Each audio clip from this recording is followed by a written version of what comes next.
Sim, né? Beleza. Ótimo. Então, vamos lá.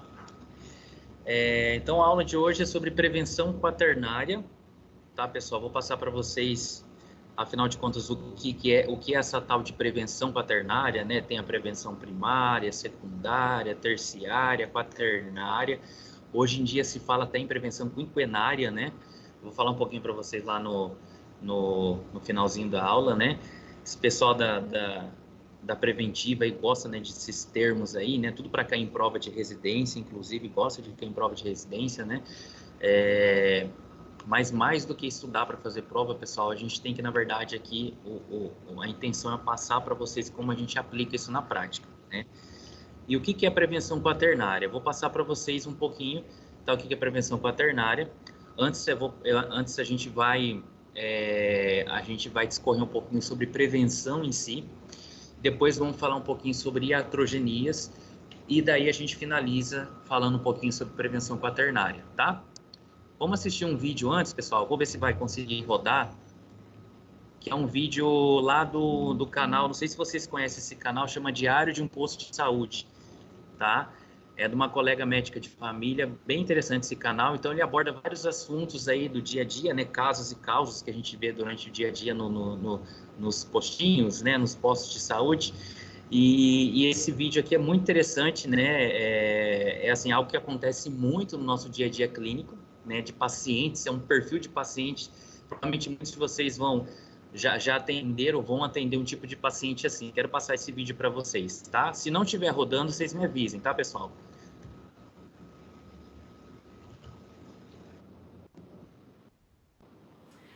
Mas, seu Haroldo, que tanto de exame é esse? Vem mais aqui, doutora.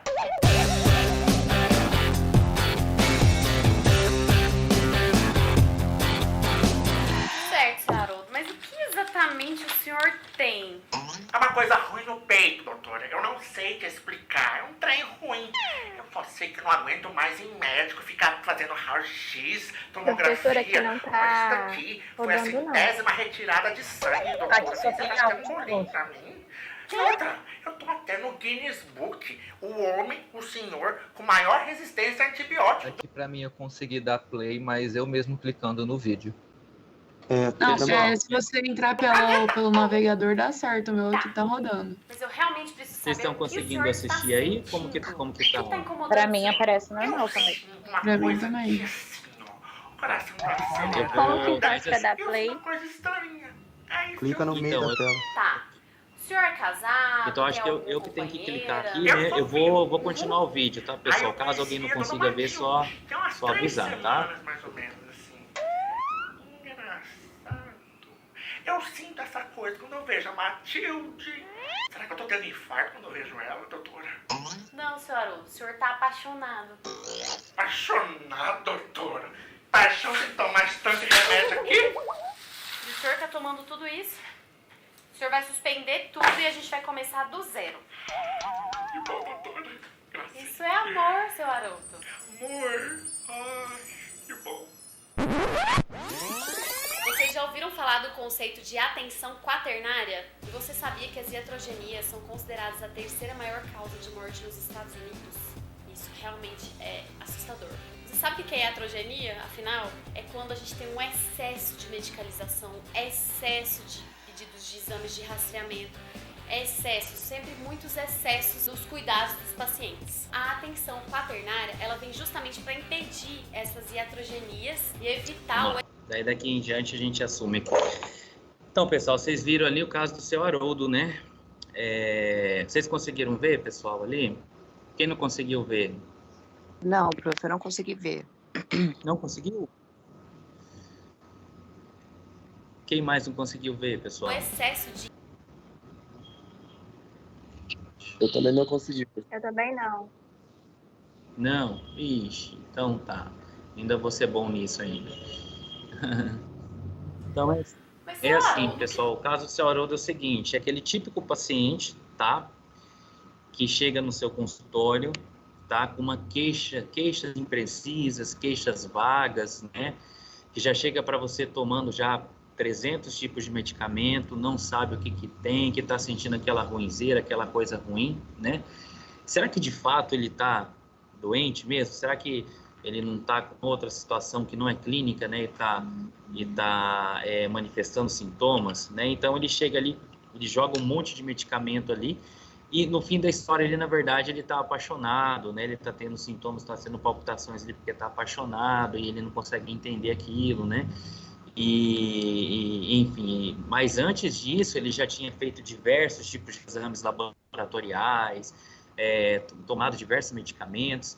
Então, assim, só para mostrar para a gente como foram as intervenções médicas acumuladas na vida, naquele período da vida do seu Haroldo, né?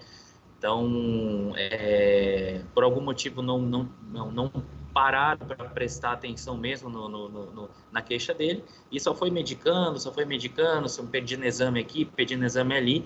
Essa intervenção médica, né, excessiva, intervenção médica muitas vezes necessária, acabava só que, né, piorando a situação dele, né? Então essa é a lógica mais ou menos do vídeo, né? Claro que eles passaram de uma forma mais cômica, mais assim, engraçada, né? Mas depois vocês veem lá, pessoal, Diário de um Posto de Saúde, bem interessante esse canal. Então ela passa assim diversas situações do dia a dia, né, de forma assim mais engraçada, cômica, né? Depois acho que vai ficar lá na gravação também, tá, pessoal? Tô gravando aqui, então para mim tá rodando direitinho, tá? Então, pessoal, o roteiro da nossa aula de hoje, tá? Então, a nossa aula vai ser dividida em 3 tempos, tá? Primeiro, nós vamos falar, antes de falar de prevenção quaternária, antes da gente entender o que é prevenção quaternária, vamos falar lá do básico mesmo, né? Vamos relembrar conceitos fundamentais de prevenção, tá? Afinal de contas, aqui nós devemos ser especialistas em prevenção, né? Falou de atenção primária, já fala de saúde preventiva, mas o que é essa tal de prevenção?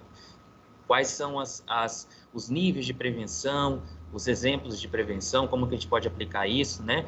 Então, vamos falar um pouquinho sobre prevenção, né? Nada novo que vocês vão ver, a gente só vai revisar alguns conceitos, só para a gente fundamentar, deixar bem consolidado, tá? Prevenção, conceitos fundamentais e níveis, né? Então, esse slogan, né? Vir antes para evitar, rastrear, reabilitar e também proteger, né? Vamos falar um pouquinho sobre iatrogenia, quando a própria medicina deixa de ser medicina, né? Isso que é iatrogenia, né? Por mais que seja bem intencionada ou não, né? A medicina já deixa de ser medicina, né? Isso é basicamente iatrogenia, né? E prevenção quaternária, quando o menos é mais. Tem pacientes, pessoal, que o menos é mais. A gente se beneficia mais com menos intervenção médica do que mais excesso de intervenção médica, né? Então, vamos falar um pouquinho sobre essas 3 situações. A começar pela prevenção. Bom, conceito de prevenção, né? Ato de se antecipar a uma determinada ação ou evento e, dessa forma, dirimir ou pelo menos atenuar suas consequências, corrigir e redirecionar com segurança. Então, né, numa medida preventiva, né, o médico, ele tenta ali se antecipar a uma determinada situação para evitar, para rastrear, para reabilitar ou para proteger. Já falei as 4 palavras-chave de cada um dos tipos de prevenção, primária, secundária, terciária e quaternária, né? Então, isso é prevenção, é a gente se antecipar a uma determinada ação ou evento e dessa forma a gente mitigar, dirimir ou pelo menos atenuar as consequências, né, de um dano de saúde à pessoa. Isso é prevenção de modo geral, tá? Um conceito mais genérico de prevenção. A gente vem aprendendo, pessoal, ao longo dos anos, em diversas aí academias médicas, né? Eu aprendi isso na minha formação. Assim, a gente usa esse modelo de Lewis e Clark, tá? Para a gente ir aí conceituar a prevenção primária, secundária, terciária e primária, secundária e terciária. Lewis e Clark, eles foram até prevenção primária, secundária e terciária. Esse modelo de Lewis e Clark, a gente se baseia na história natural da doença, né? Considerando a história natural de uma doença como linear, como ela não sofrendo nenhuma alteração e considerando todos os pacientes evoluindo da mesma maneira, né? A gente sabe que não é bem assim, né? Então, vamos considerar uma história natural da doença linear, né? O que a gente pode entender de prevenção? O que é prevenção primária? Prevenção, aí a gente entende que prevenção primária, ela vem antes da doença, antes da manifestação, antes da formação do mecanismo fisiopatológico da doença, tá? Então, a prevenção primária, ela vem para evitar o surgimento de uma doença, até a geração ali do mecanismo fisiopatológico da doença, tá? Tá aí a prevenção primária. Já a prevenção secundária, ela já está no nível ali entre a doença e o sintoma, tá? Então, é aquele nível que a pessoa, ela já tem instalado ali uma certa alteração fisiopatológica no corpo dela, só que ela ainda não manifestou sintomas, tá? O exemplo, quando a gente fala de prevenção secundária, a gente está falando de rastreio, tá? Ou diagnóstico precoce, o famoso diagnóstico precoce para câncer de mama, diagnóstico precoce para câncer de próstata, diagnóstico precoce para CA, a gente fala muito isso de oncologia, né? Então, naquele nível em que a pessoa já tem alteração fisiopatológica, às vezes ela já tem até alteração numa mamografia, no ultrassom, mas ela ainda não tem a clínica, tá? Então, ela então, é para rastrear, para diagnosticar precocemente, tá? Já a prevenção terciária, ela já entra aí entre sintoma e morte, ou sintoma e desfecho, né? Desfecho do problema de saúde. Então, quando eu falo de prevenção terciária, eu estou falando basicamente de detecção, tá? De investigação diagnóstica e principalmente de reabilitação, tá? Então, aqueles casos em que a pessoa, por exemplo, tem uma sequela de AVC, e eu quero reabilitar essa pessoa, a fisioterapia usa muito essa parte da prevenção terciária, né? Eu estou falando aí do terciário de prevenção, tá? Sim, pessoal, quando eu falo de prevenção primária, prevenção secundária, prevenção terciária, eu considero, tá? A linearidade de uma história natural da doença, tá? Só que a gente sabe que esse modelo de ação, de prevenção, ele é limitado, porque nem todas as doenças, elas evoluem de forma linear em todos os pacientes, tá? Não se considera um tipo de doença, uma situação que eu vou passar para vocês ali na frente, que é quando a pessoa, ela tá com sintoma, mas de fato ela não está doente. Mas como assim? Como assim, professor? Né? Tem essa situação também, que ela está sintomática, ou seja, a gente aprendeu isso na aula de método clínico centrado na pessoa, ela está apresentando sintoma, ou seja, ela está adoecida, está se sentindo adoecida, mas de fato ela não está doente, tá? Essa situação, esse modelo de interpretativo de prevenção não consegue explicar, tá? Então, por isso é que vários estudiosos depois foram estudando a questão da prevenção, né? E hoje, a gente considera, pessoal, quando a gente fala de prevenção, a gente não considera muito mais, assim, aquela linearidade da história natural da doença. A gente tem que considerar dois eixos, o eixo médico e o eixo do paciente, né? A gente fala aí, é a consciência do paciente e a ciência do médico, né?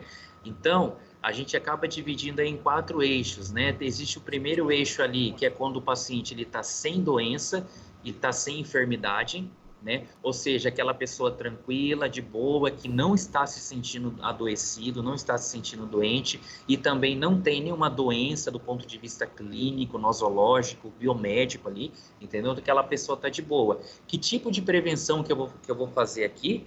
Prevenção primária, né? Alguém pode citar um exemplo aqui de intervenção aqui primária, de preventiva aqui nesse nível, nesse eixo? Atividade física. Boa. Atividade física, alimentação. Assim, é um exemplo assim clássico que todos vocês vão assistir essa aula, todos os professores de todas as faculdades vão falar para vocês, tá?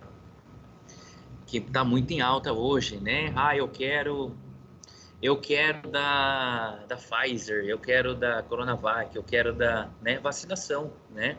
Vacinação é um tipo de prevenção primária, né, pessoal? Então, que é quando eu intervenho numa pessoa que não está adoecida e não tem aquela doença, para justamente evitar com que ela adquira aquela patologia, tá? No caso da vacinação aí, né, que ela adquira formas graves, né? Mas isso não vem ao caso. Mas, enfim, esse é o eixo de prevenção primária, tá?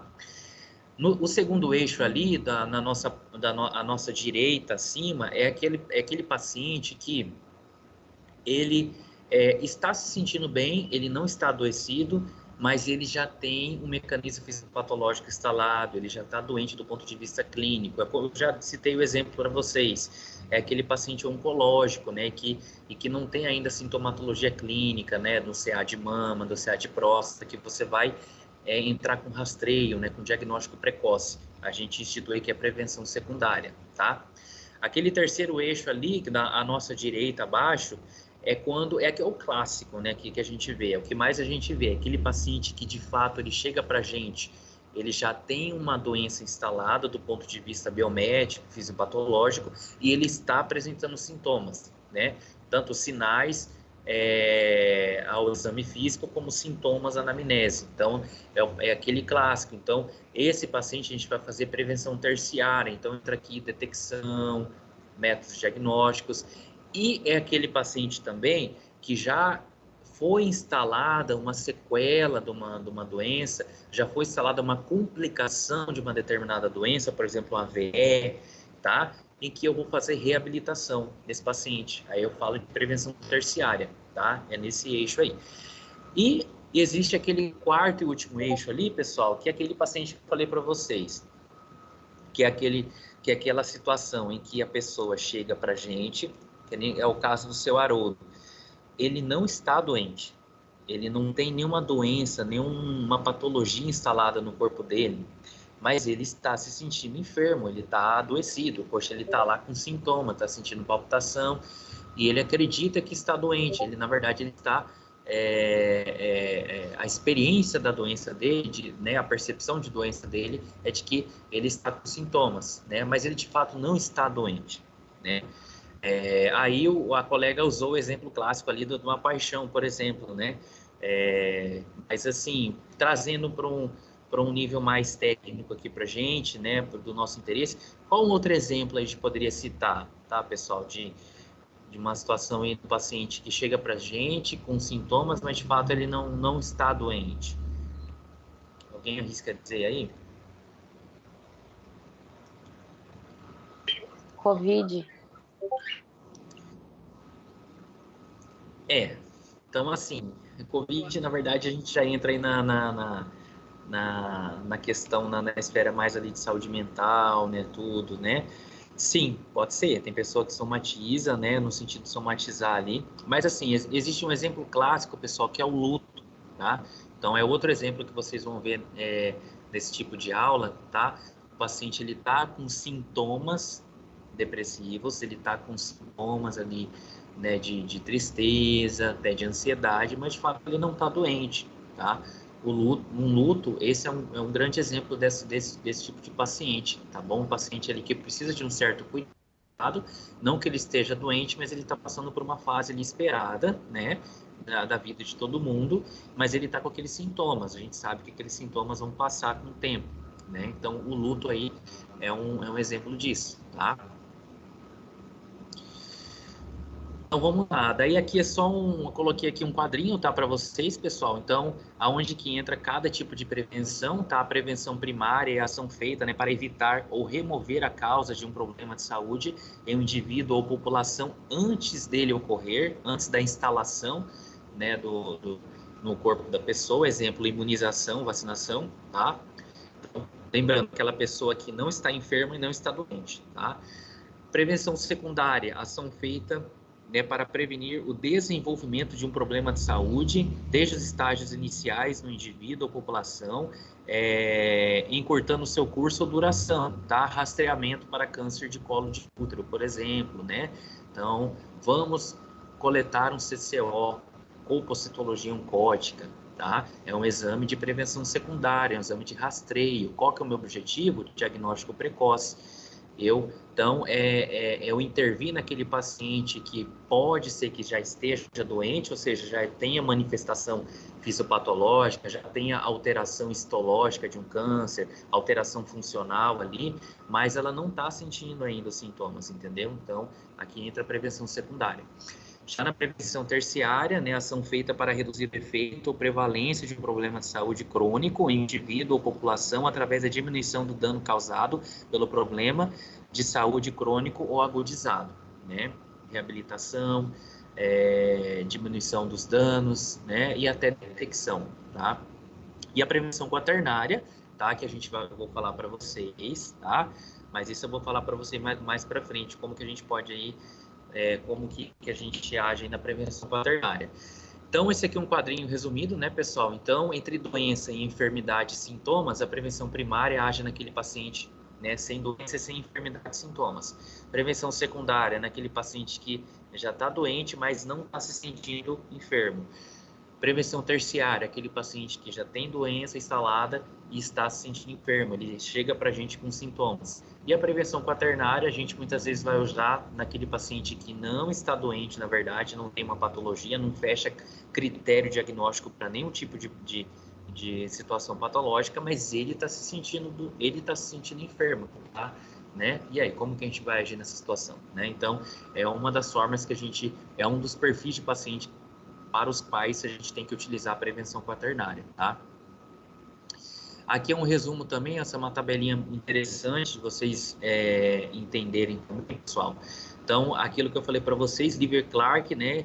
Eles descreveram, né, a prevenção primária, secundária e terciária lá em 1965, né? Usando a história natural da doença, né?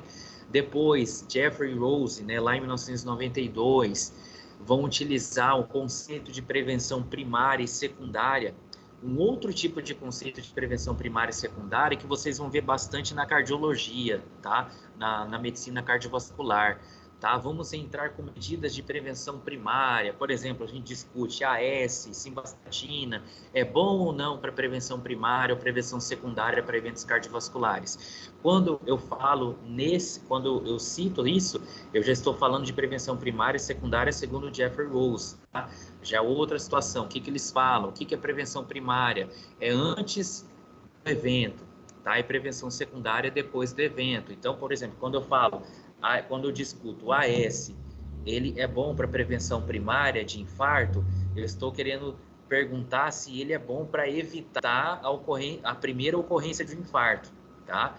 Já quando eu falo de prevenção secundária, é aquele paciente que já teve infarto e eu entro com a AS para tentar evitar um novo episódio de infarto, tá bom? Então, assim, quando eu falo de prevenção primária e secundária, nesse sentido, pelo conceito de Jeffrey Rose, tá? Aí, a prevenção quaternária eu quero passar para vocês, ela foi descrita por Mark Jamul lá em 1985, mas antes, tá? Na verdade, existe um não que eu, assim, eu não vou falar muito para não confundir muito a cabeça de vocês, mas assim, tem um estudioso, o Boric, ele cita a prevenção quaternária utilizando a história natural da doença e cuidado paliativo, tá? Então, alguns vocês vão ver aí, muito poucos autores que vocês vão ver a prevenção quaternária utilizando conceitos de cuidados paliativos. Mas, na verdade, a gente não utiliza muito isso, tá? Vocês vão ter uma aulinha, inclusive, sobre cuidados paliativos, tá? Com a doutora Alessandra, tá? Bem interessante, lá direto de São Paulo, lá na estudiosa lá da USP, vai falar com vocês sobre isso, sobre cuidados paliativos, vão ter uma aula só sobre isso, então não vou citar isso, tá? A prevenção quaternária que eu quero falar para vocês é aquela de Mark Jamul, né? Que a gente usa mais na medicina preventiva, na medicina de família, na saúde coletiva, enfim, que é aquela ligada à antropologia médica, medicina geral, pontos de vista do médico e do paciente, tá? Então, quando a gente tenta agir para diminuir as intervenções médicas desnecessárias, tá? Então, isso a gente age dessa forma na prevenção quaternária, tá? Beleza, pessoal? Então, assim, eu acredito que eu não falei nada além do que vocês já sabem, tá? Só para a gente relembrar. Vamos para o segundo tempo da nossa aula, tá? Hoje a aula é um pouquinho mais rápida, né, pessoal? Então, assim, vamos falar sobre iatrogenia, né? A iatrogenia é quando, basicamente, é essa figura, tá, pessoal? Quando o risco e os efeitos adversos, as reações adversas de uma determinada intervenção médica, elas já são maiores do que os próprios benefícios, tá? Aí já entra aí já, a gente já fala de iatrogenia, tá? Então, o conceito de iatrogenia é todo estado patológico de complicações ou reações originados pelas próprias intervenções médicas, tá? Esse termo, ele é derivado aí do grego, né? Iatros, médico, medicina, remédio, e genia de gerar, né? Então é um termo amplo, né? Tudo aquilo que é gerado por um médico, né? Iatrogenia, né? Mas na verdade ele é um termo amplo, na verdade que é utilizado mais por uma situação específica negativa da atividade médica, que é de causar danos, né? Então quando eu falo de iatrogenia é toda consequência negativa sobre a saúde de um paciente, né? Originados por uma intervenção médica, seja ela propedêutica, tem iatrogenia, né, por excesso de exames, terapêutica, iatrogenia por cirurgia, por excesso de tratamento, a gente vai discutir isso um pouquinho, até preventiva, tá? Excesso de medidas preventivas também, que não são muito bem, muito bem indicadas também, podem causar danos para os nossos pacientes, tá? Então, a gente tem que acender o alerta para isso. O Willig, em 1974, ele descreveu 3 grandes tipos de iatrogenias, tá? Não sei se vocês já chegaram a ver isso. Existe a iatrogenia social, a iatrogenia cultural e a iatrogenia clínica. O que é iatrogenia social? É aquela iatrogenia ligada a prejuízos à autonomia do sujeito ao seu autocuidado.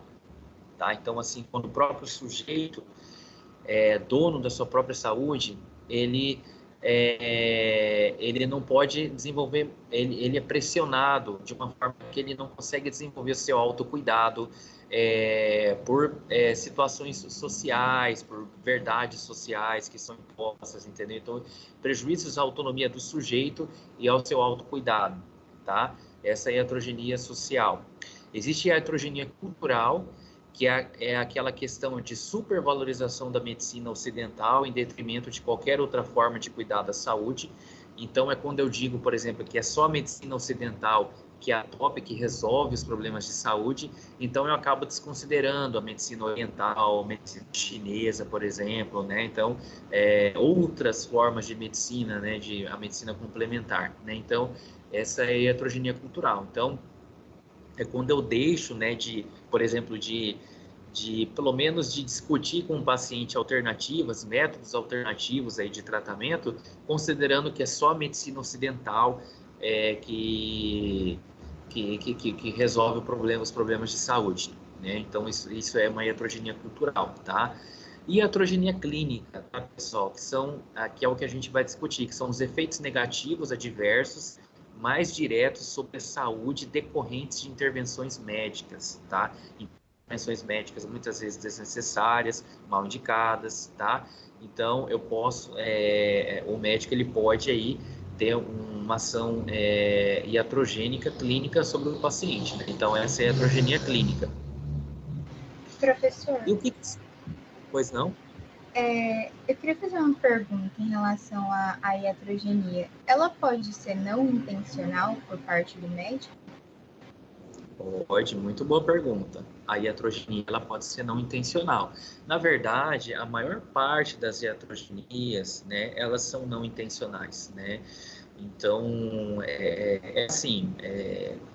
aqui a gente já entra num campo ético bem delicado, né? A discussão aqui ela é um pouquinho ampla, mas assim, é não intencional no sentido assim de não ter intenção de fazer mal para o paciente, né? Então, assim, por exemplo, quando eu instituo um tratamento medicamentoso e esse medicamento ele está dando mais reações adversas do que o próprio benefício, poxa, foi na maior boa intenção do clínico, do médico, prescrever aquele medicamento, mas a pessoa ela pode não estar lidando bem com aquele medicamento.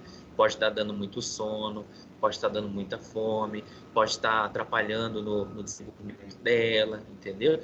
Então, assim, existe sim. Na verdade, a maioria das iatrogenias,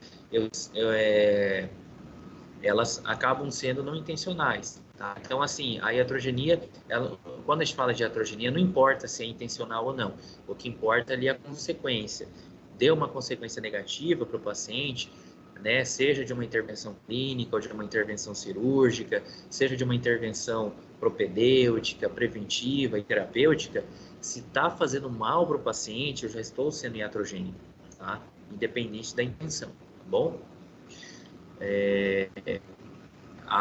Então, fatores contribuintes aí para a iatrogenia, né? Modismos inquestionáveis, né? Consensos e protocolos sem fundamento científico, né? Então, quando eu instituo tratamentos sem, né, protocolos e fundamento científico, eu posso estar correndo risco de ser iatrogênico.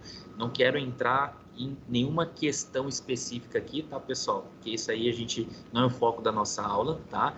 Então, a gente, né, tem visto muitas discussões, né? Eu falo isso do ponto de vista neutro, nem do lado de A, nem do lado de B, embora eu tenha as minhas opiniões, mas eu não quero falar aqui, né? Mas a gente está vendo isso muito com a Covid, com o tratamento precoce, né, o que faz, tem ou não tem evidência, entendeu? Então, é muito discutido. Novamente falo que eu não estou tendo nenhuma posição aqui, só estou citando o exemplo, né? Então, modismos inquestionáveis, consensos e protocolos sem fundamento científico, pode, né,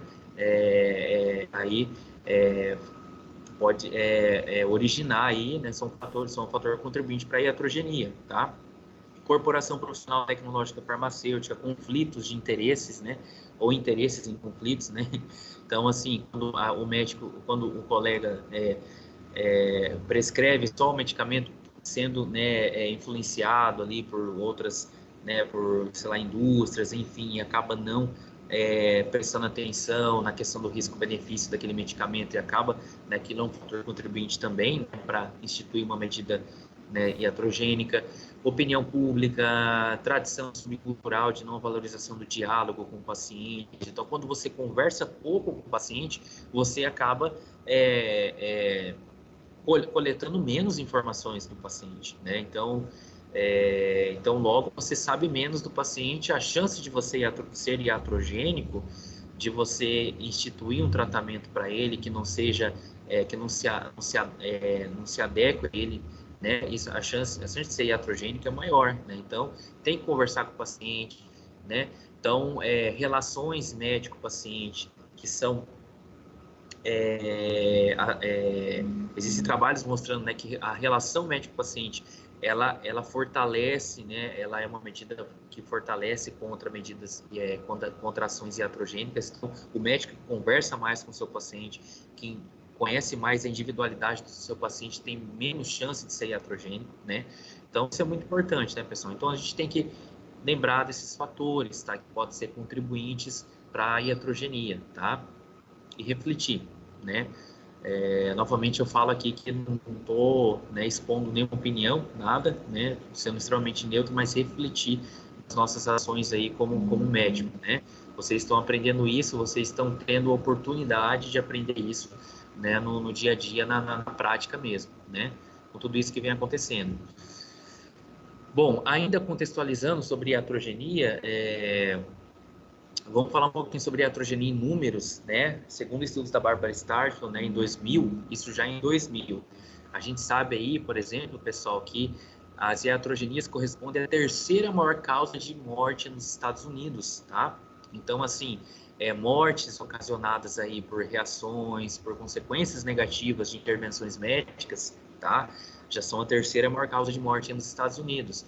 Então, assim, um levantamento feito lá em 2000, há 20 anos atrás, a gente já pôde ver, por exemplo, que existem cerca de 12 mil mortes por ano por cirurgias desnecessárias, cirurgias mal indicadas, né? Não tem indicação realmente de fazer cirurgia, mas, né, infelizmente aconteceu esse desfecho negativo, esse desfecho de morte na vida desses pacientes por cirurgias desnecessárias.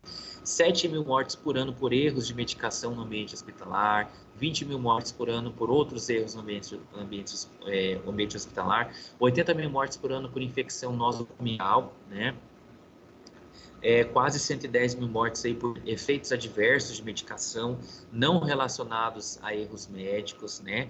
Então, assim, é algo assim que... a colega levantou uma situação muito interessante, tá, pessoal? Nem toda iatrogenia, ela é decorrente de um erro médico.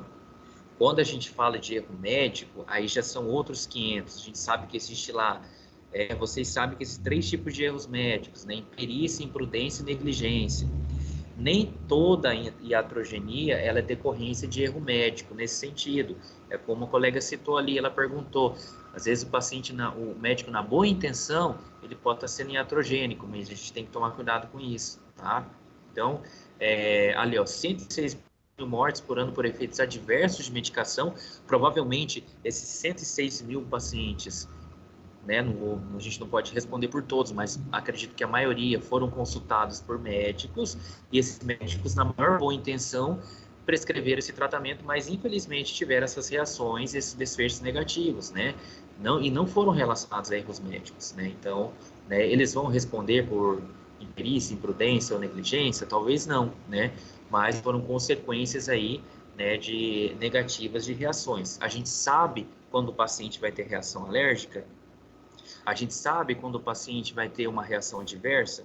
Você vai deixar de prescrever para o paciente porque você está receoso se ele vai ter reação? Não, na prática, não, né, pessoal? Então, a gente institui o tratamento e sempre a importância de se monitorizar o paciente. Isso na atenção primária, o paciente é nosso, né? Então, institui o tratamento, pede para ele voltar, monitora esse paciente, usa a longitudinalidade, monitora esse paciente a longo prazo.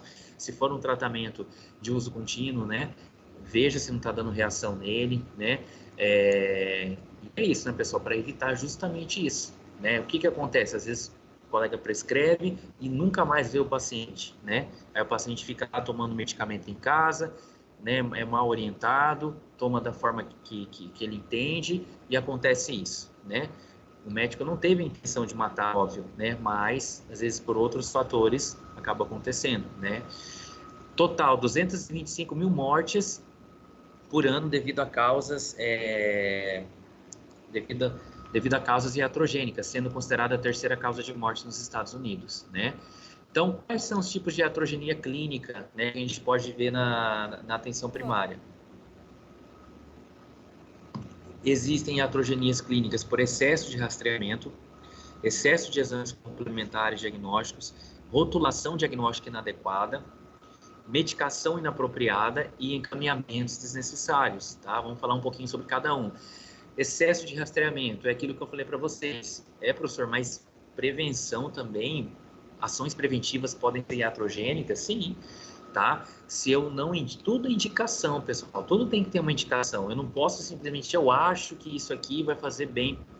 É claro, quando a gente está lidando com situações novas, quando a gente está lidando com situações que a gente ainda não tem muitos estudos, a gente tenta, né?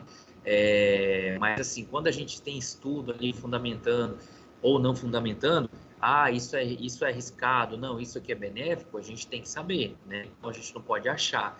Então, e até na prevenção é isso. Então, a gente tem que tomar cuidado que excesso de rastreamento também pode, né, ser iatrogênico, pode ser danoso para o paciente. Então, qual que é o dano causado aqui para o paciente? Eu considerar pessoas assintomáticas tornam-se doentes, né? A todo custo eu querer encontrar doenças em pessoas que não estão doentes, né?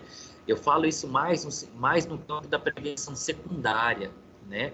Aquele de rastreamento, excesso de rastreamento, né? Nem tanto da prevenção primária nem da terciária, mas assim, quando eu utilizo de forma inadequada a minha prevenção secundária, ou seja, quando eu passo aí a rodo vários tipos de exames, sem saber a indicação, PSA, toque, peço mamografia sem saber a indicação, né, eu posso estar tendo um excesso de rastreamento aí que pode ser, na verdade, mais danoso e oneroso para o paciente, né? Você pode estar onerando o sistema, né, sem indicação. Então, a gente tem que ter bem claras as indicações, até de rastreamento, até de prevenção, né? Então, quais são os riscos? Riscos de falsos positivos, né? Então, sempre a gente tem que lembrar da especificidade do exame, né? efeito desconforto físico provocado pelo procedimento. Uma mamografia é um exame extremamente desconfortável, um exame de toque é extremamente desconfortável e constrangedor, entendeu? A gente sabe, vocês já tiveram uma aulinha comigo sobre isso, sobre saúde do homem, a gente não faz mais rastreio geral, populacional para homens. Homem de 45 anos, todo mundo tem que fazer toque retal e PSA. Não, tem que ter indicação, né? Então, você não vai sair tocando todo homem, né, acima de 45 anos, tá? E isso não sou eu que estou dizendo, são várias sociedades já dizendo isso, tá? Então, tem que ter bem indicado, né? Efeitos psicológicos pela vivência dos atendimentos e exames, custo elevado do sistema de saúde, aquilo que eu falei, você vai pedir uma porrada de exames sem saber o que você está solicitando, você só está onerando o sistema, né? Se você tiver no sistema suplementar, uma das coisas que mais quebra plano de saúde é a sinistralidade, né? Excesso de procedimentos sem indicação e sem retorno, né? Então, assim, a gente tem que, né, lembrar que também aí o rastreio tem indicações claras, tá? Então, rastreio populacional versus individualizado. Então, será que aquele rastreio que eu quero instituir para aquele paciente, será que não existe uma indicação mais individualizada possível? Por exemplo, no caso ali do rastreio de câncer de próstata, já mostrei esse slide para vocês. Em suma, tá? Isso foi um estudo feito lá, eu não me lembro qual que é a data, tá? Mas eu mostrei para vocês que o rastreio, pegaram 2 grupos, né? Grupos de 1.000 homens sem rastreamento, né? E um grupo de 1.000 homens com esse rastreamento, né? Universal, né? Foi solicitado PSA total e livre e exame de toque para todos os 1.000 homens ali, sem nenhuma indicação individual. E acompanharam esses homens, né? Esses 1.000 homens de cada grupo ao longo de 11 anos. E o que foi levantado nesse estudo, tá? O número de mortes não alterou, tá? Foi o mesmo número de mortes, tá? O número de câncer detectado de próstata foi o mesmo, tá? E ali, por outro lado, naqueles 1.000 homens, né, que foram submetidos a rastreamento, né, geral, sem nenhuma indicação muito clara, eles tiveram maiores índices de falsos positivos, foram submetidos a procedimentos desnecessários, né? Então a gente tem que dosar, né, pessoal? Então a gente tem que, a lógica aqui, né, a moral aqui é a gente saber dosar aí as indicações, né? Tá bom? Então, excesso de rastreamento, né? E isso, um grande exemplo disso, pessoal, é rastreamento de câncer de próstata, tá? Hoje em dia a gente trabalha, eu posso falar para vocês, dentro da saúde do homem, a gente trabalha com rastreamento individualizado. Homens, assim, não basta ser acima de 45 anos, tem que ter ou história familiar de próstata, ou obesidade, ou trabalhar ali com produtos mecânicos, produtos agrícolas, são todos fatores de risco para CA de próstata. Se ele se encaixa em um daqueles fatores, aí sim, você vai pedir toque, vai fazer toque, vai pedir PSA. Agora não, só tem acima de 45 anos e não tem nenhum fator de risco, não é indicado, tá, esse rastreamento universal, tá? Excesso de exames complementares. Então, quando eu peço muitos exames complementares sem nenhuma indicação clara, eu também posso correr o risco de ser iatrogênico para o meu paciente. Então, quando a propedêutica armada, tem o risco de voltar-se contra o próprio paciente. Então, é quase a mesma lógica do excesso de rastreio, né, pessoal? Então, assim, vários estudos já demonstraram, pessoal, que médicos tendem a solicitar mais exames do que necessário. Vocês nunca tiveram essa impressão, pessoal, que a gente solicita muitos exames, né? E graças a Deus, né, a maioria dos exames que a gente solicita acabam sendo normais, né? Então, assim, a gente solicita muitos exames, né? E muitos deles, às vezes, não são, né, necessários, né? Claro que, assim, tem indicações, né? Principalmente exames laboratoriais, né? Já vão pedir o kit completo, hemograma, TGO, TGP, glicemia, hemoglobina glicada, lipidograma, ureia, creatinina, ácido úrico, né? Vão pedir tudo isso, né? Mas isso tem um custo, né? Isso vai ter um custo para o paciente, vai ter um custo para o sistema, né? Então, assim, na prática, a gente acaba fazendo muito isso. Eu me enquadro também nisso, mas, assim, é uma medida que pode ser iatrogênica, né? Esse excesso de exames, né? Então, e por que isso ocorre, né? A busca incessante a todo custo da certeza e especificidade diagnóstica. Então, é aquilo que a gente tratou lá no assunto de MCCP. Nós queremos a todo custo. O paciente sentou lá na cadeira do consultório, começa a corrida pelo diagnóstico. A gente tem que saber diagnosticar qual a patologia que aquele paciente tem, né? Então, a busca incessante a todo custo da certeza e especificidade diagnósticas, né? Isso ocorre mais nas especialidades focais, né? Não tanto generalista como a gente, mas nas focais, né? Então, vocês vão ver muitos exames complementares sendo solicitados, mais nas especialidades focais, né? Reumatologia, endócrino, né? São especialidades muito voltadas com a medicina laboratorial, então vai ter muito exame mesmo, né? Formação hospitalocêntrica dos médicos, doenças graves e complexas, né? Então, a gente ainda tem a formação hospitalocêntrica, tá, pessoal? A gente forma, tá? E vocês estão tendo a oportunidade de mudar um pouquinho esse cenário. Acho que vocês vão formar com uma mentalidade um pouquinho diferente. Mas a gente lá, que é oriundo do modelo tradicional, como eu falei para vocês, eu tive contato com a atenção primária só no internato.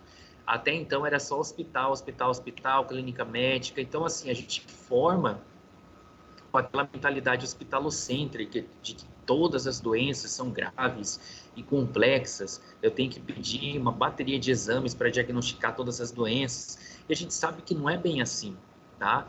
Então, assim, existe uma diferença considerável do paciente que está no hospital e do paciente que eu atendo na comunidade, tá? Então, assim, considerar o rendimento dos testes diagnósticos nos diferentes ambientes de trabalho, hospital versus comunidade de atenção primária. Eu estou falando para vocês da visão da atenção primária, né, pessoal? Então, assim, nem todos, na verdade, a maioria dos pacientes que a gente atende na atenção básica, na comunidade, vão precisar de uma bateria de exames, entendeu? Para a gente poder diagnosticar o problema, tá? Então, a gente tem que tomar cuidado com isso. Então, assim, o rendimento do excesso de exames, ele é muito maior a nível de hospital do que na comunidade. Então, na comunidade, esse excesso de exames, muitas vezes, ele acaba sendo até prejudicial para o paciente e para o sistema, tá? A gente sabe que a gente tem muitas dificuldades com o sistema, né, de saúde. Outra situação que pode levar a excesso aí a excesso de exames solicitados é a pressão de pacientes, né? Tem paciente que já chega para a gente e fala: doutor, eu quero fazer um check-up geral, né? Então, assim, será que ele tem indicação desse check-up? Será que ele tem indicação desses exames, né? Quando a gente trabalha no nosso consultório particular, numa saúde suplementar, né? Enfim, a gente até acaba relevando, né? A gente acaba considerando bastante esse pedido do paciente.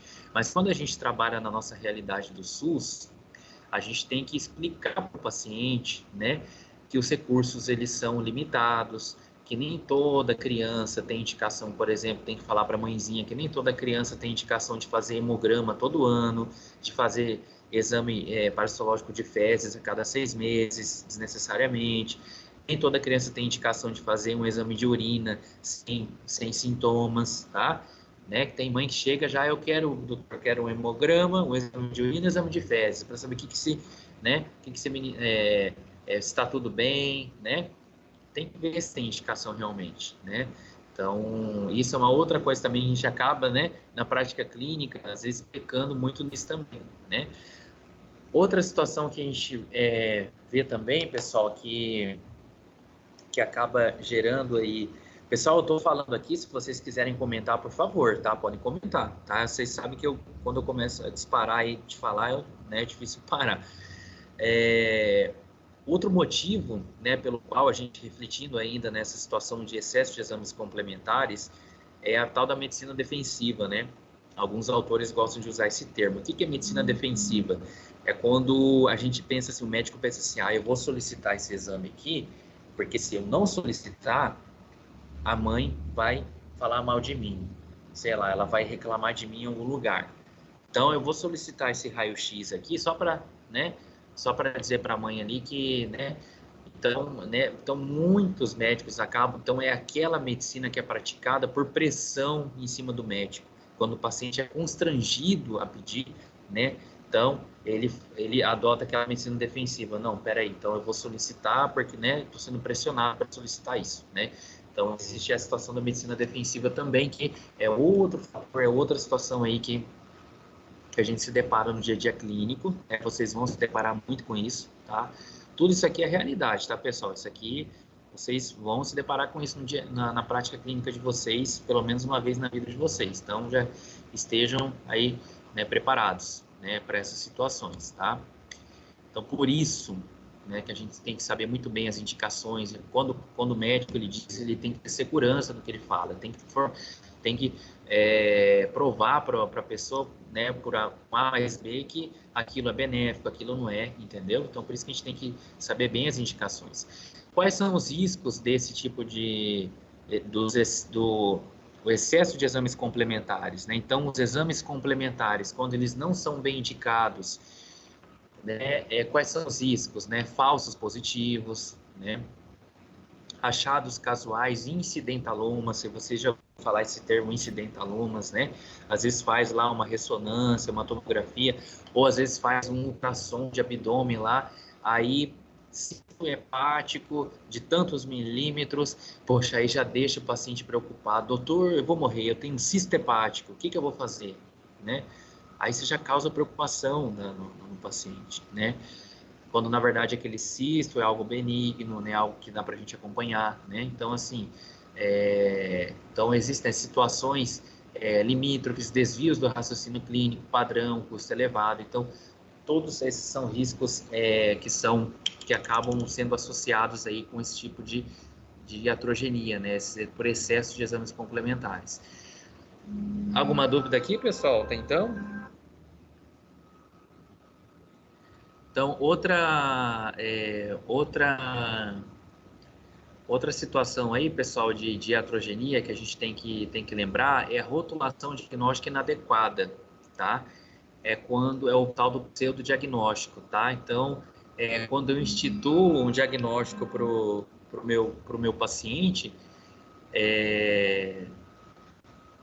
quando eu instituo um diagnóstico para o meu paciente, quando na verdade ele não preenche aquele critério, né? Eu quero a todo custo ali, né, fechar um diagnóstico, mas na verdade ele não tem aquele diagnóstico, é o pseudodiagnóstico, tá? E o que pode levar a essa situação, tá? Então, sintomas físicos não explicados pela medicina, sem causa orgânica definida, né? Então, às vezes, aqueles pacientes, né, como ali seu Haroldo, né, por exemplo, né, às vezes chegam para a gente, né, com sintomas, se sentindo enfermos, mas, na verdade, não tem uma patologia ali definida, né? Sintomas mentais que não preenchem critérios para um transtorno, né? Então, por exemplo, quando isso acontece muito, né, dentro da saúde mental, né, por exemplo, que assim, para fechar um diagnóstico de um transtorno mental, já tem que ter critérios, né, pessoal? Então, assim, hoje a gente usa ou o DSM-5 ou o CID-10, né? Então, assim, a gente não pode achar, eu acho que essa pessoa está com depressão, eu acho que essa pessoa está com ansiedade, né, por exemplo. E o que a gente vê, né, às vezes é isso, né? Então, a gente tem que ter, a gente não pode simplesmente só achar, né? A gente tem que ter certeza, né, do nosso diagnóstico, né? Limiar diagnóstico, né, situações esperadas, naturais versus patologias, né? Então, a gente entender, será que o paciente está naquela situação, com aqueles sintomas, mas será que é esperado ele estar assim, né? Por exemplo, no luto, né? Ou não, realmente é uma situação assim que foge ao normal, esse paciente não está bem, esse paciente ele realmente fecha critério para alguma situação patológica, eu tenho que tratar, né? Então, assim, isso aí é individual de paciente para paciente, mas a gente tem que tomar cuidado com a rotulação diagnóstica inadequada, tá? Porque se eu rotulo o diagnóstico de um paciente inadequadamente, consequentemente, eu vou estar instituindo um tratamento para ele que não é indicado, né? Então, aí eu corro o risco de ser iatrogênico para esse paciente, né? Então, a gente tem que tomar cuidado com isso, tá? Outra situação aí que acaba levando aí a iatrogenia clínica é a medicação inapropriada, né? Que já entra aí, né? O exemplo que eu já citei para vocês, né? Então, medicação de estados pré-doença. Então, hoje se discute, por exemplo, será que a gente entra ou não entra com metformina, por exemplo, pré-diabetes? Né? E aí, será que vale a pena ou não? Mas a metformina tem reação, né? Vai dar reação gastrointestinal, né? Então, será que não vale a pena, então, eu investir numa mudança de estilo de vida, né? Então, medicações de estados pré-doença, né? Quando não é muito bem indicado, pode favorecer aí a iatrogenia clínica aí por excesso de medicamento, tá? Medicação de fatores de risco, né? Medicação de eventos vitais, medicação de condições benignas agudas autolimitadas, né? Então, assim, tudo isso, né? A gente poderia trazer diversos exemplos aqui, né? Mas a gente tem que, não vou falar para vocês, mas a gente tem que tomar cuidado com essa medicação inapropriada também, tá? Outros riscos, então, quais são os riscos da medicação inapropriada, né? Então, quando o médico institui um tratamento medicamentoso que não é muito bem indicado ou que é excessivo, quais são os riscos, tá, pessoal? A gente tem que entender que é uma droga que você está dando para o paciente, não é um copo d'água, né? Então, assim, nenhuma droga é isenta de reações, né? Então, assim, quais são os riscos? Reação adversa medicamentosa, interações medicamentosas. Será que esse paciente, principalmente o idoso, será que ele não está tomando já outros medicamentos que podem interagir com esse medicamento que eu estou prescrevendo? Tá? Reações atópicas, perguntar se o paciente não tem histórico aí de alergia para esse medicamento, tá? Tolerância, né? A questão da tolerância, quando isso vai muito na questão da antibiótico que é mal indicada, né? Resistência, a questão da resistência. Aqui, a tolerância, na verdade, ela vai mais na questão de psicotrópicos, né?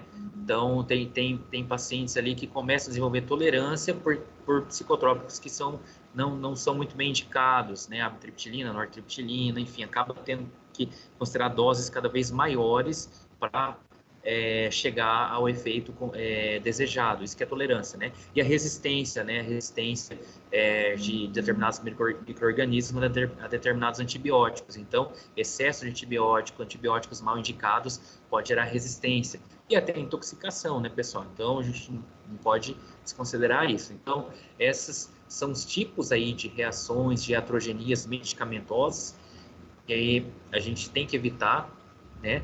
E para isso a gente tem que lembrar de todas essas situações, tá? E uma situação específica aí que acontece no nosso meio lá na atenção primária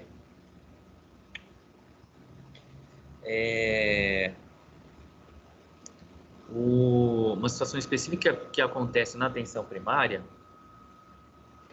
é encaminhamentos desnecessários, tá?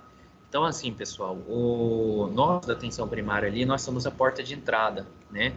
O médico de família lá por exemplo, no Reino Unido, né, que tem um dos melhores sistemas de saúde do mundo, né, que trabalha muito com médico de família, ele é conhecido como gatekeeper, né, que é o guardião ali, né?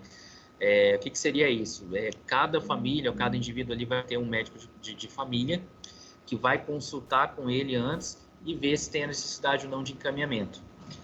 Aqui, a estratégia de saúde da família, ela tenta copiar isso, né? Só que de forma territorializada, né? Não de famílias, mas assim, aquele território, com aquele número de indivíduos e famílias, eles acabam consultando com o seu médico ali, que faz o trabalho de médico de família, e ver se é necessário ou não encaminhar para um especialista focal, né, para uma atenção secundária ou terciária, ou se ali mesmo a gente consegue resolver o problema daquela pessoa. Em 80% a 90% dos casos, a gente tem que conseguir resolver. E quando eu falo de encaminhamentos desnecessários, pessoal, isso aí é muito importante, porque assim, hoje em dia a gente vê muitos pacientes que estão em ambulatórios de especialidades que poderiam estar sendo consultados na atenção primária. Muitos pacientes ali que estão consultando em UPAs que poderiam estar sendo atendidos na atenção básica, por exemplo, tá? Então, assim, a gente tem que evitar esses encaminhamentos desnecessários, tá? Então, aí o John Fry, ele cita para a gente um médico de família, né, vamos estender isso, para o médico da atenção primária, né, o médico clínico da atenção primária, ele deve proteger o paciente do especialista inadequado e o especialista do paciente inadequado, né? Isso aí também entra a questão do custo, do sistema, entendeu? Então, hoje, por que existe uma fila enorme, gigantesca, por exemplo, para um ambulatório, por exemplo, de psiquiatria, né? Para o ambulatório de saúde mental, né? Muitos desses pacientes poderiam estar sendo atendidos na atenção primária, se a gente tivesse estrutura mais adequada, se o profissional recebesse mais capacitação ali para atender, né? Então, assim, a gente tem que evitar esses equipamentos desnecessários, tá? Beleza? Até aqui alguma dúvida, pessoal? Agora vamos falar de prevenção quaternária, que é o terceiro e último tempo da aula. Isso aqui é um pouquinho mais tranquilo, tá?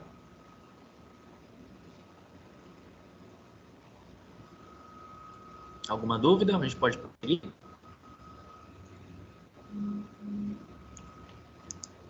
Vamos lá. Podemos seguir. Sim? Sim. Bom, vamos continuar então, né? Então tá. Então, pessoal, entendendo um pouquinho de prevenção, entendendo um pouquinho de iatrogenia, agora sim a gente pode, né?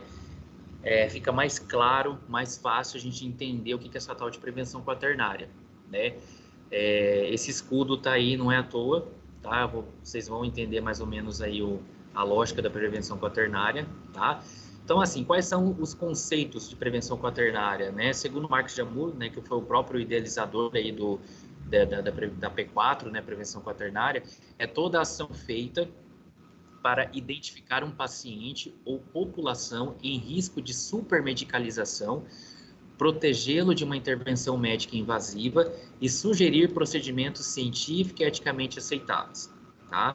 Segunda definição, é a detecção de indivíduos em risco de tratamento excessivo para protegê-los de novas intervenções médicas inapropriadas e sugerir-lhes alternativas eticamente aceitáveis. E uma terceira definição de P4, né, de prevenção quaternária, é toda a ação que atenua ou evita as consequências do intervencionismo médico excessivo, que implica em atividades médicas desnecessárias, tá? Então, aí eu reuni ali um pouquinho, né, embaralhei um pouquinho ali essas definições e coloquei essa definição para vocês, tá? O que é prevenção quaternária? É todo o conjunto de medidas, ações e estratégias de saúde que visam proteger o paciente de intervenções médicas, olha só, de proteger da gente mesmo, né?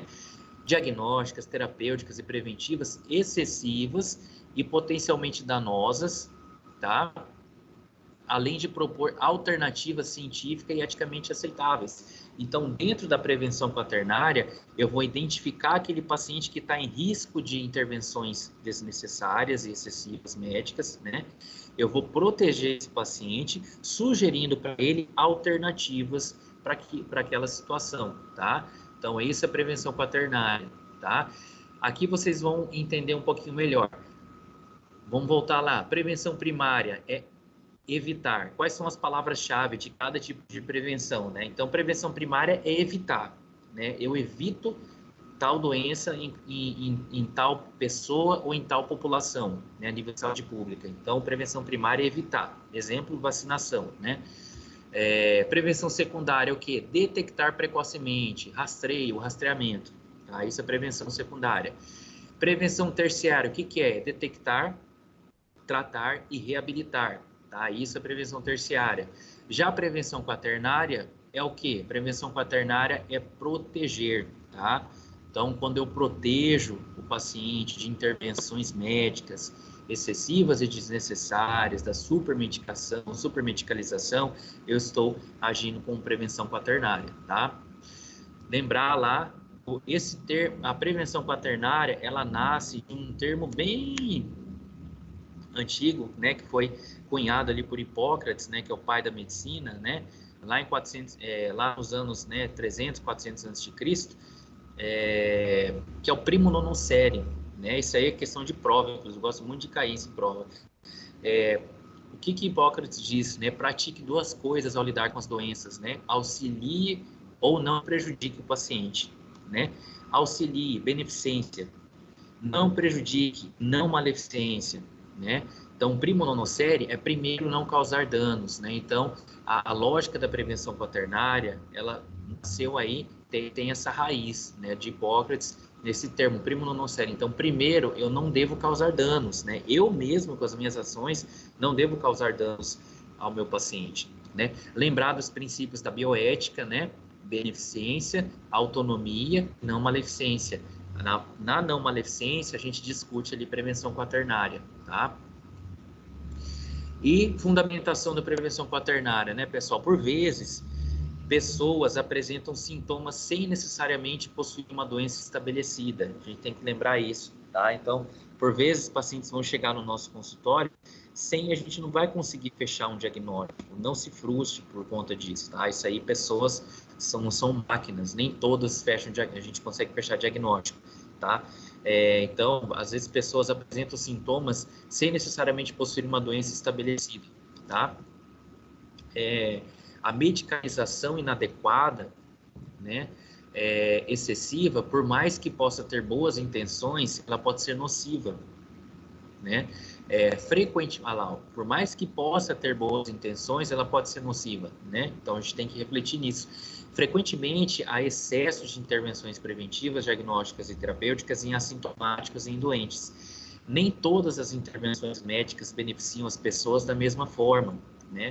E quando excessivas ou inadequadas, podem até prejudicá-las, tá?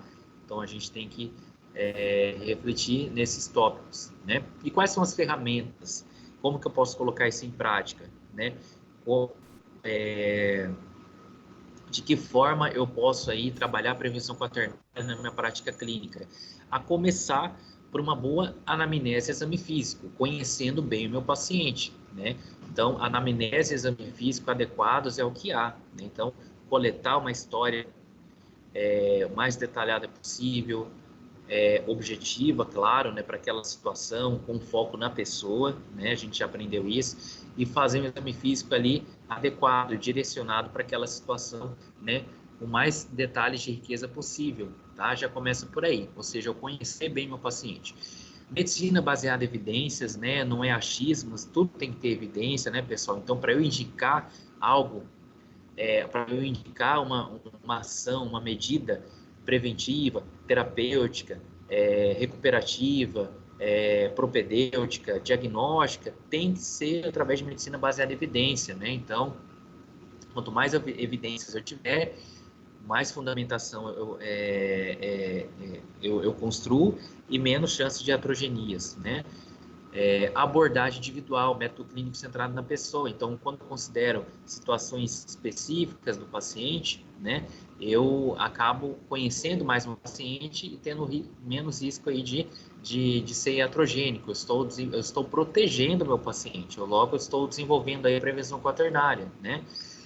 Considerar sintomas como diagnóstico, tá, pessoal? Então, assim, não precisa ter aquela ânsia de diagnóstico, tá? Então, assim, por exemplo, a lombalgia, como a gente já viu, né? Muitas vezes, por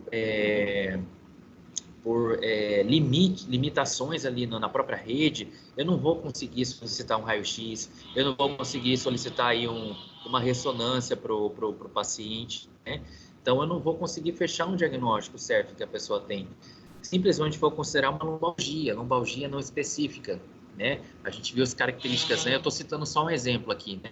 De uma lombalgia, né? Lombalgia não específica. Então, eu posso considerar na atenção primária sintomas como diagnóstico e constituir tratamento sobre esse sintoma, tá?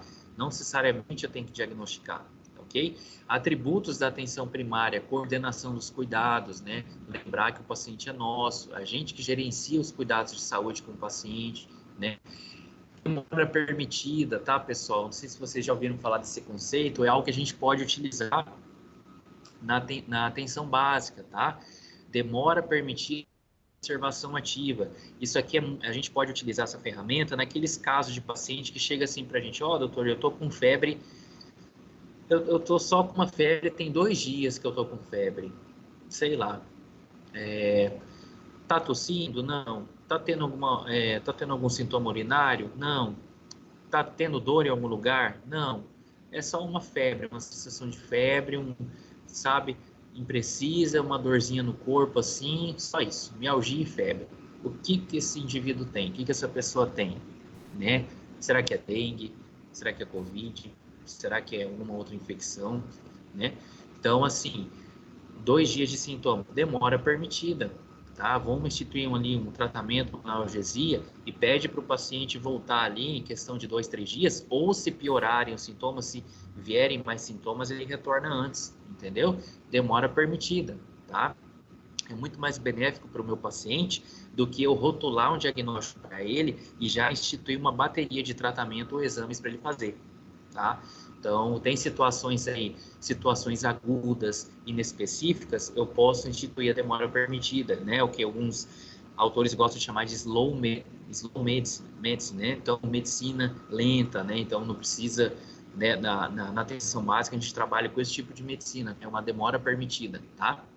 Claro, tem situações que você não vai poder esperar, né? Eu só estou falando daquelas situações em que você tem certeza que o paciente não vai complicar, que o paciente está com sintomas inespecíficos e agudos, super agudos, 24 horas, 2 dias, assim, né? Poxa, é muito pouco tempo, né? Pode ser muita coisa em 2 dias, né? Então, os sintomas ainda não amadureceram, né? Tudo, né? Então dá para a gente, né, esperar um pouquinho para ver o que vai acontecer, né? Desde que o paciente não tenha fatores de risco complicadores, né? Para complicação, né? Desprescrição, né? Outra ferramenta importantíssima, né? Na atenção primária, que a gente tem que aplicar aí como prevenção quaternária, né?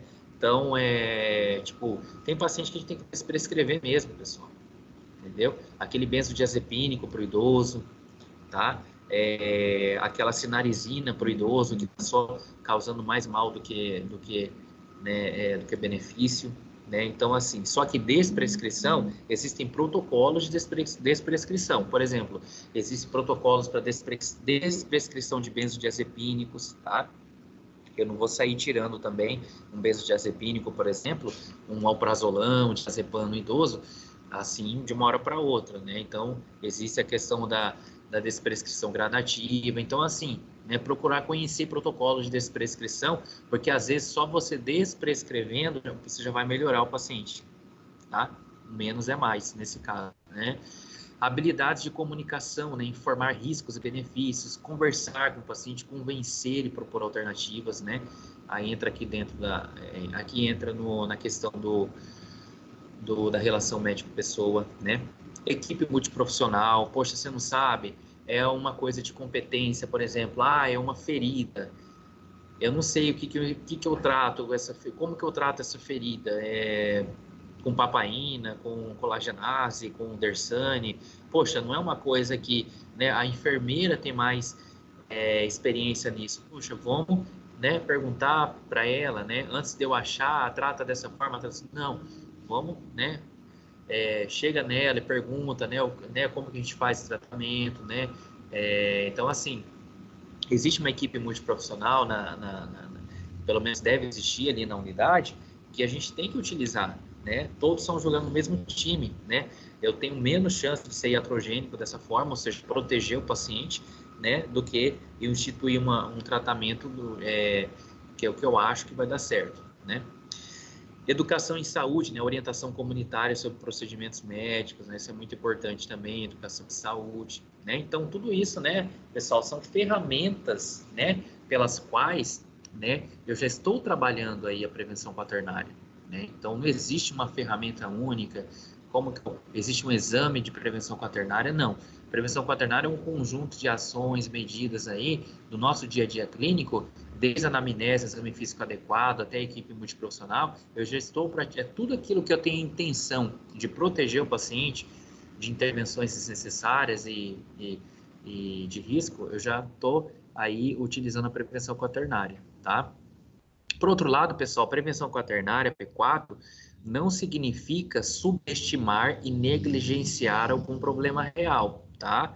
Então, se eu estou vendo que a pessoa tem situações, se eu estou vendo que a pessoa precisa de uma intervenção seja cirúrgica, medicamentosa, de qualquer forma, imediata, eu não vou negligenciar. Prevenção quaternária também não significa eu cruzar meus braços e, entendeu? A questão da demora permitida, né? E negligenciar um problema real que tá. Se você detectou que o problema é urgente, tem que intervir, né? E prevenção quaternária também não significa isentar o médico de sua responsabilidade técnica, ética e legal de prontamente, quando indicado, diagnosticar e tratar, tá bom? Então, assim, avaliar a situação de paciente para paciente e ver, né, o que se o menos é mais realmente para o paciente ou se eu tenho que intervir mais, entendeu? Isso aí são situações. O que a gente tem que ter é trabalhar com medicina baseada em evidências na medida do possível, entendeu? Ter fundamento para instituir as nossas medidas, tá bom? Pessoal, sobre prevenção quaternária é isso. Eu quero comentar só um pouquinho sobre prevenção quinquenária. É algo assim que a gente está... É algo que está mais quentinho do forno, né? Está saindo agora, né? Provavelmente vocês vão ser cobrados aí ao longo dos anos aí, esse conceito também, né? Já não bastasse primária, secundária, terciária e quaternária, agora o povo está inventando mais uma, quinquenária, né? Que é isso? Né? Então, só a título de curiosidade para vocês agora, tá, pessoal? O que é essa prevenção? Né, ela foi cunhada por José Agostinho, que é um médico de família, em 2014, né? Tinha que ser médico de família, né? O que ele disse? Né? Algo interessante. Prevenindo o dano no paciente, atuando no médico, tá? Então, assim, é quando... o que é prevenção quinquenária? É quando eu tento prevenir e proteger danos ao paciente, mas atuando no médico, no cuidador, tá? Como que está a sua saúde, médico, estudante de medicina, né? Futuro médico, como que está a sua saúde? Suas condições de trabalho, sua carga horária, aí a gente discute também a questão do burnout, né? Poxa, será que é interessante 36, 48 horas de plantão ininterruptos, né? Será que isso não vai te dar desatenção? Você não vai ficar estressado com o paciente? Você não vai ficar impaciente com o paciente, né? Então, quando a gente discute aí condições de trabalho, carga horária, burnout, quando a gente começa a focar em nós, médicos, né?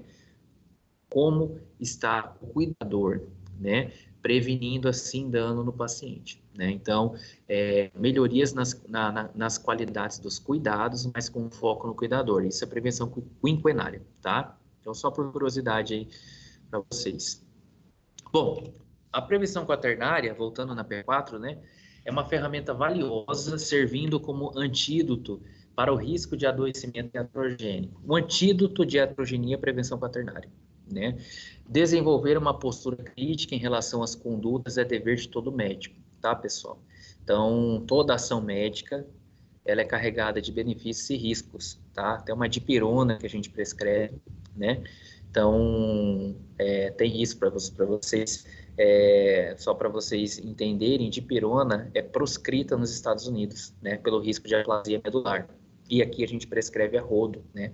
O analgésico a gente prescreve muito, né? Então, desenvolver uma postura crítica em relação às condutas é dever de todo médico, né? Então, a gente tem que ser crítico com as nossas condutas, né?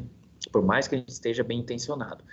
Ponderação de riscos e benefícios deve ser realizada antes da tomada de qualquer decisão, seja ela preventiva, propedêutica ou terapêutica, né? Que envolva a saúde do paciente, né?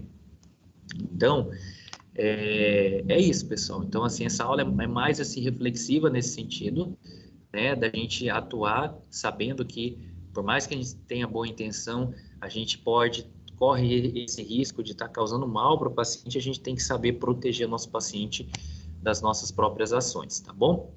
Então é isso, pessoal. Muito obrigado. Aqui tem um pouquinho de referência, tá? Desde referências leves aí, né, até referências um pouquinho mais pesadas aí, né, por exemplo, né, autores que criticam muito a indústria de medicamentos, né, então,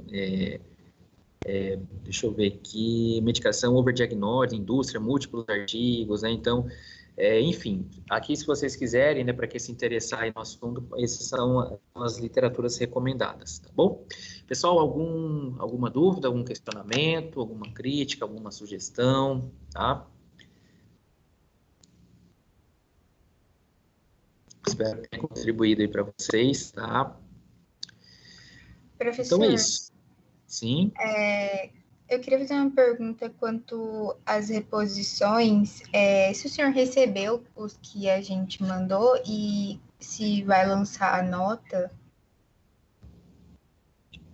Sim. Deixa eu ver, pessoal. Estava só parando aqui a gravação, tá? Sim, eu recebi, tá? Eu recebi as reposições e vamos lançar as notas sim, tá? Só que o lançamento das notas, eles vão ser depois dessas reposições, tá bom? Eu recebi sim, tá?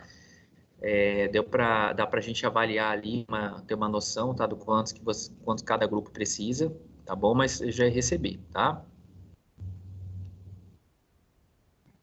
Beleza. Beleza? As aulas que foram dadas antes, eu acho que só tem a primeira no portal, professor. O senhor chegou a colocar as outras?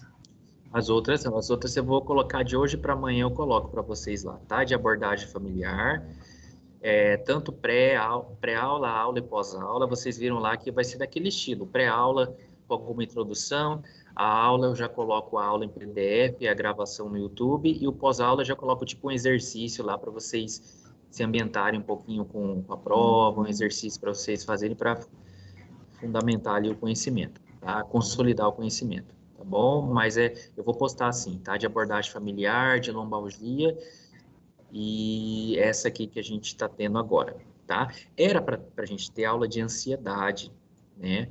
Essa aula a gente ainda tem que marcar, tá? Eu vou conversar com a Marina depois para a gente poder marcar essa aula de ansiedade, que é uma aula que eu estou devendo para vocês desde lá do PNESC 6, né? E é uma aula interessante, pessoal. Então, eu quero muito dar essa aula para vocês, então vamos marcar aí no próximo momento, tá? Vamos ver aí. Na semana que vem não, né? Porque já vai ser a prova. Na outra semana, quem sabe, tá? Ou já em outubro a gente conseguir marcar essa aula, tá bom? Além das aulas que a gente tem no cronograma aí, as 5 aulas que a gente vai ter no cronograma aí para o segundo bimestre, tá? Beleza, pessoal? Então é